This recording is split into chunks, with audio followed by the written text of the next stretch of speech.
Maluwag na dentures, hindi ka na makakain. Ano bang pwede natin gawin para hindi na maulit ito?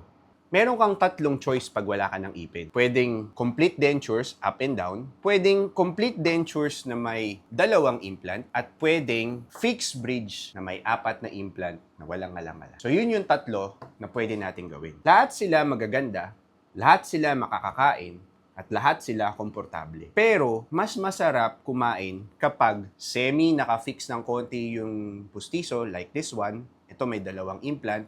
Pagka nilagay mo, mag-i-snap ng ganon. Pero ito ay removable pa rin. Or, pwedeng 4 na implant na, walang ngala-ngala, mas komportabling kumain, at syempre, mas magandang experience kasi parang ramdam mo na ipin talaga. So, yun yung tatlong choice natin. Pero, kung ito lang yung kaya ng budget mo, yung complete dentures, okay pa rin naman to. Syempre, may konting sanayan lang para makakain ka na maayos. Aayusin pa rin naman natin paano makapagsalita. At syempre, kapag hindi maganda yung pagkakagawa namin, papalitan ko. So para sa mga pasyente na gusto kong makausap, meron tayong tatlong choice uli para makausap ako or para makapag-consultation tayo.